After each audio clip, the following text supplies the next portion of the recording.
SnowTrax is sponsored by Ski-Doo,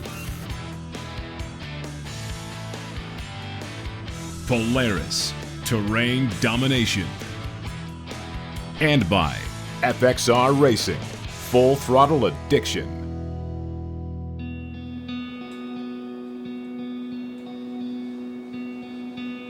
It's been a long time since I've been to the town of Timmins, Ontario. The last time I was there was over a decade ago when I was racing snowmobiles, and it's been even longer since I've actually ridden a snowmobile in the Timmins area. Most of the time when I do a travel story like this one, I bring somebody with me, I bring a friend. But this trip's a little different. I'm going on my own for two reasons. First, this trip is shortly after Christmas and most people have already used up all their holidays. And second, I thought it might be a little different, a little unique to go on my own and experience Timmins at my own pace. I don't think it's ever a good idea to ride alone, especially not in an area you're not familiar with. So for this trip, I thought it would be smart to hook up with some locals. So I hooked up with the president of the Snowmobile Club, Mark, and a tourism director whose name was Guy, and they showed me the best that Timmins has to offer.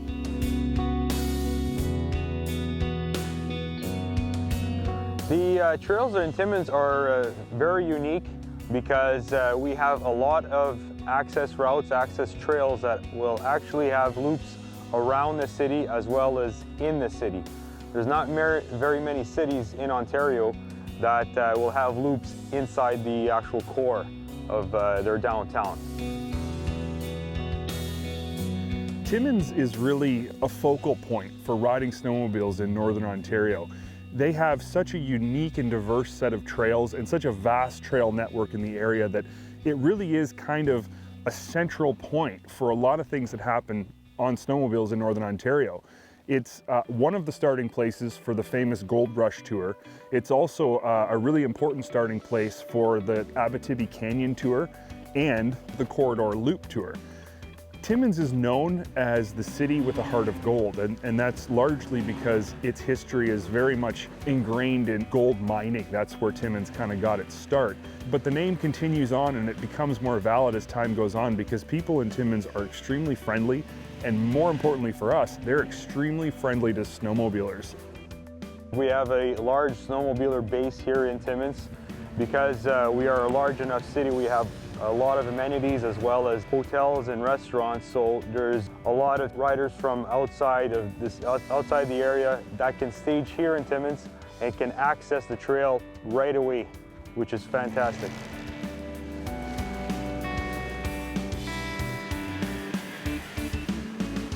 The second we left our hotel, I knew immediately this was going to be a great experience. The trails were A, perfectly groomed, B, they were diverse, they were twisty, they were straight, there was ups and downs, hill sections, there was all kinds of unique stuff, and C, they were really easy to navigate thanks to fantastic signage and a really well laid out trail plan. So I think the trails in Timmins are among the best organized and best maintained trails I think maybe I've ever ridden.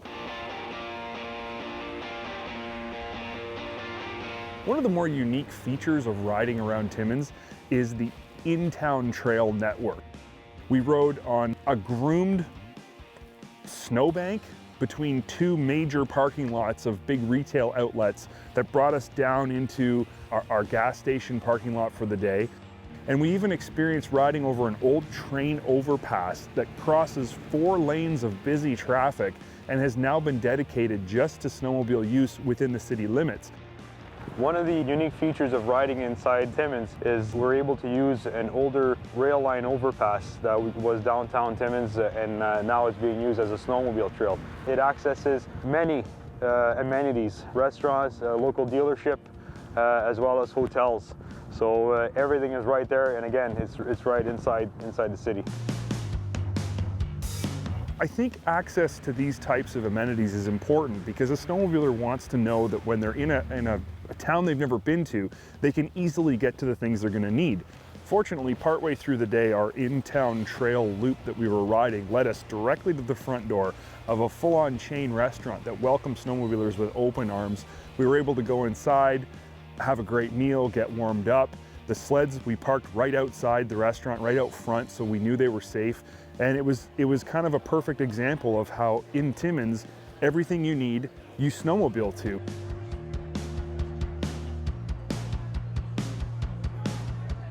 Stopping for lunch is always great, but the truth of the matter is we're here to ride, and I'm looking forward to what the afternoon portion of the ride has to offer. SnowTrax is sponsored by snowmobilequebec.com. This winter, experience snowmobile heaven.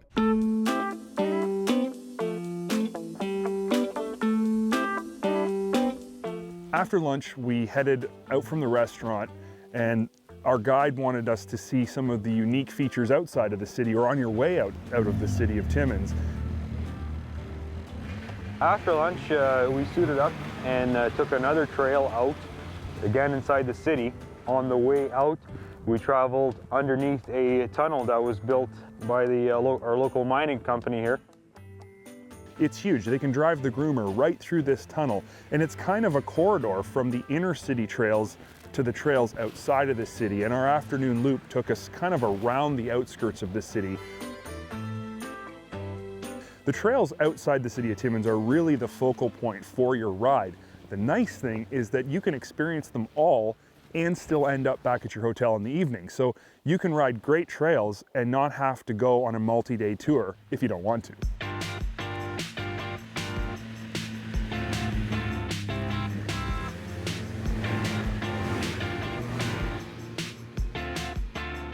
A lot of the way our trails are is we have some twists and turns that are very enjoyable, very easy to negotiate. Again, flat and wide, and you can easily see snowmobiles coming towards you. And we have a lot of straight stretches too in Timmins, with trees pretty much like a tunnel, and you're traveling on a nice flat trail straight.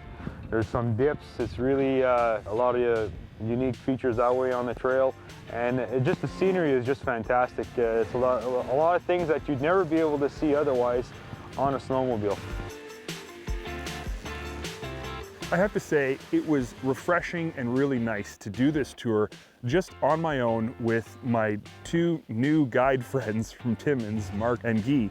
It was nice because I just got to follow them. I didn't have to think about where anybody else was or what anybody else was worried about. I just got to get on my sled, follow these guys, ride the greatest trails that they could find in their own area, and enjoy the whole experience. And it was different than what I've done in the recent past, and I really enjoyed it.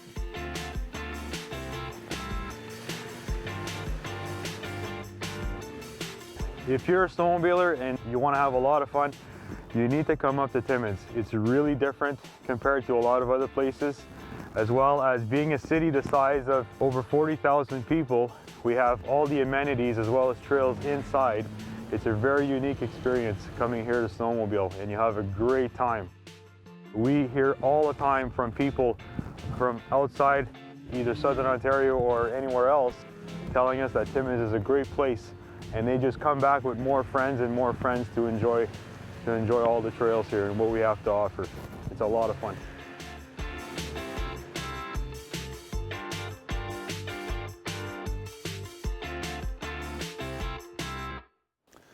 Our day ended arriving back at Cedar Meadows, which is a beautiful resort just outside of Timmins, and they offer a very unique experience that I think if you're ever in the area, you really do need to take the opportunity to do.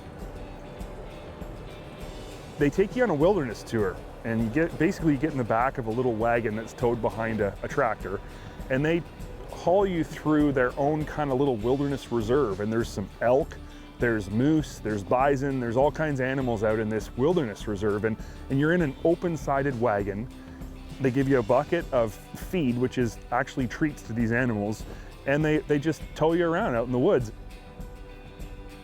The animals all know that you're there. They all know that you have treats, and they want them. And honestly, I've never been that close to an elk or a moose, or definitely not a bison, in my whole life.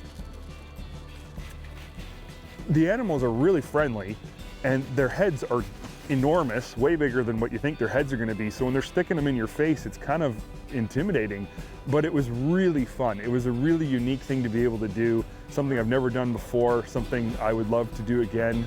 It'd be great if you had kids, but it's fun to do even just, you know, with your friends, because it's something you might not ever get to do again. So take the opportunity while you're there.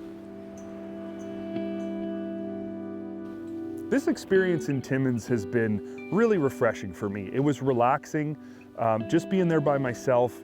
The trails were, I mean, they were just fantastic.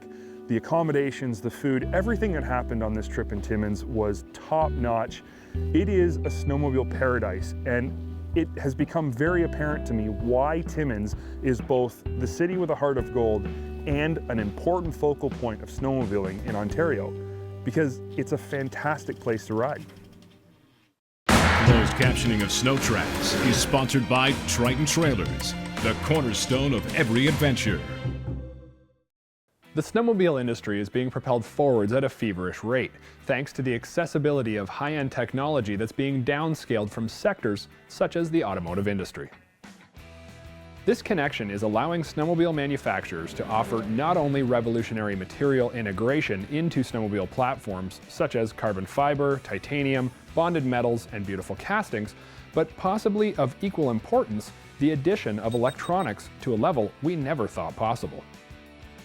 Not only accepting these changes, but embracing them, Ski-Doo has been forging new paths with snowmobile technology that truly are revolutionary. Winning the SnowTrax Revolutionary Advanced Design Award last season for their drive-by-wire technology, Ski-Doo has opened the floodgates of electronic integration with their 900 Ace motor package and created not only the most versatile engine in the industry, but also allowed the consumer unprecedented control over the motor's power output as well as delivery. There's a multifaceted approach to this new high-end technology that not only opens up snowmobiling to the greater masses, but it also keeps the end user safer. Due to the completely electronic drive-by-wire throttle body on the 900 Ace, it offers an incredibly lightweight throttle pull, and for 2015 offers the availability of both thumb and finger operation, reducing the required effort needed to drive and allowing users of any weight and strength range to comfortably actuate the throttle no matter what position they prefer. Adding to the level of both ease and comfort is the user-selectable driving modes. When you change these driving modes, it actually changes the way that the throttle input at the handlebars manipulates the throttle body and the butterfly valve moving inside of it. This is pretty high-tech. This tri-mode user-selectable control is particularly important due to its incredible level of accessibility to a much wider reach of snowmobiling participants, and its ability to adapt to each uniquely. By this I mean, a new rider to the sport can select Eco Mode, which will delay the reaction time of the snowmobile, allowing a softer engagement, less jumpy throttle response, and maximum fuel mileage, resulting in the best initial experience of our sport, keeping performance of the snowmobile closely matched to the confidence level of the rider.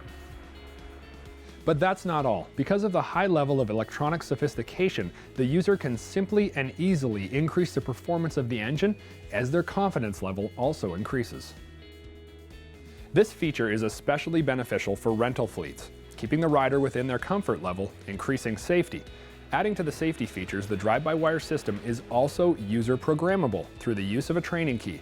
Rental operators or parents can now program a learning key to have a maximum vehicle speed, as well as a limit to the available tri-mode throttle response settings. So what is it that makes this so revolutionary, and why is having a programmable key so cool? I'm going to tell you exactly what makes this a benefit. With there being such a lack of youth-sized vehicles available in today's market, the need for lower displacement vehicles to appeal to parents is very important to keep our sport alive and growing. With the 900 Ace technology, Dad and Mom can ride the 900 on the weekend and take full advantage of the power, while the kids, using the learning keys, may be offered a much reduced power output and limited to only Eco Mode so they can still have fun, but do it safely.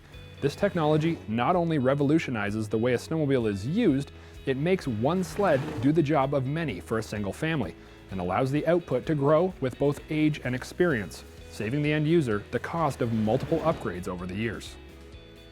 While this new technology may not blow your mind and make your adrenaline pump, We all need to realize just how important technology like this is to injecting new blood into our sport. Snowmobiling is a heck of a lot of fun, and Ski-Doo has found a way to not only make it easier, but make it safer for people who are less experienced. Test Ride is sponsored by Princess Auto, the unique world of equipment, tools, and more. Today on Test Ride, I want to have a serious discussion about Yamaha's venerable Vector Ltx and the sweetest four-stroke motor in the sport of snowmobiling. My goal is to uncover what Yamaha is up to, offering two snowmobiles in the same segment with the same engine. I tested the Yamaha Vector Ltx a few seasons ago, before the arrival of the SR Viper.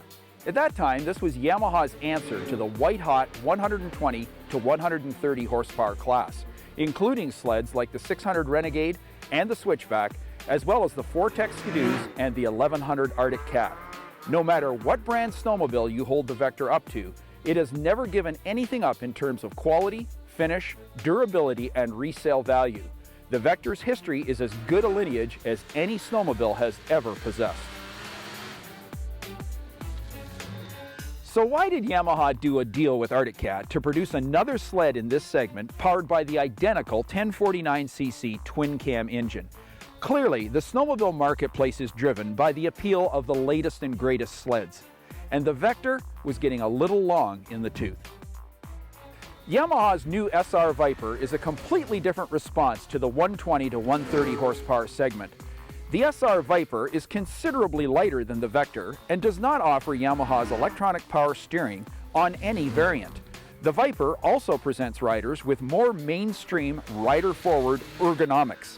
Essentially, the SR Viper and the Vector couldn't be more different. Knowing all this, Yamaha continues to proudly offer the Vector Ltx. We think for as long as they continue to offer it, there's a segment of snowmobilers who will continue to buy it, love it, and be satisfied with its unique personality. The Vector Ltx's most compelling and endearing feature, in my opinion, is its amazing single coilover shock rear suspension. This skid, in particular this longer rail 137 version, delivers a ride that is fully comparable to current state-of-the-art suspensions offered by Ski-Doo and now Polaris. There is no way you can ride the Vector Ltx on a moguled up trail and come away anything less than impressed.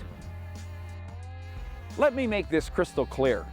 The new SR Viper with its slide-action 137-inch skid frame cannot be compared in any way to the plush, bottomless, and transfer reactive response of the Pro Action skid used in the Vector. For Yamaholics in the know, this is more than enough reason for them to order up another Vector. Here's another reason the Vector remains popular and much loved among Yama groupies. The Vector is among the highest resale sleds in the industry. In fact, both the Vector and its close cousin the Apex command higher resale jing than just about any other snowmobiles, period.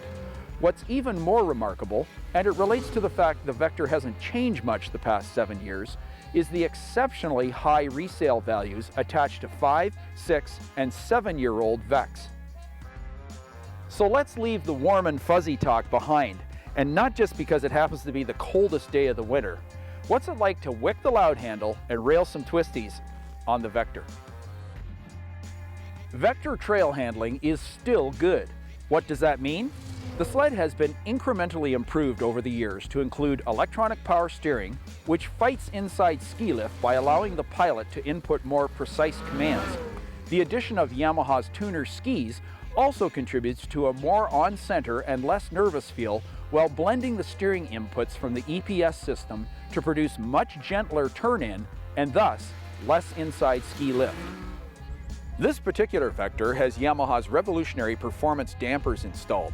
This cutting-edge technology virtually eliminates harmonic vibrations in any snowmobile chassis.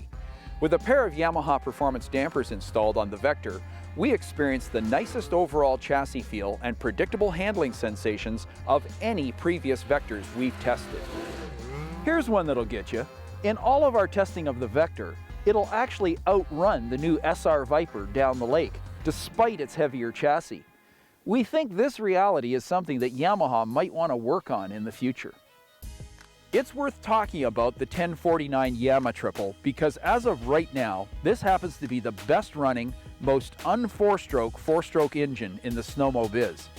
This mill emits a pleasing exhaust note from twin rear exiting pipes, while the spread of power and unending top end wail of this twin cammer has no equal, except the SR Viper and a bunch of Arctic Cats. There's a couple of things that we don't love much about the Vector. Probably the biggest is cramped ergos. Regular viewers of SnowTrax know that my svelte profile tends to improve the looks of snowmobiles I sit on. However, in the case of the Vector, I feel cramped, folded in half, and like I've got a big gut, which clearly I do not. We would also like to see Yamaha develop their own roller cam secondary clutch. We think the Vector and the SR Viper both suffer from slow back shifts as a result of Yamaha's sliding shoe secondary design. There is a positive with this design, and it is exceptional belt life. The SR Viper and the Vector both kiss their belts gently for thousands of miles before needing replacement. So, will the Vector continue to be offered by Yamaha given the overwhelming success of the new SR Viper? We can't answer that question. However, we would recommend if you want a copy, you better pick one up soon. SnowTrax has been sponsored by Polaris Terrain Domination, Arctic Cat, share our passion, and by Go Ride Ontario, yours to discover.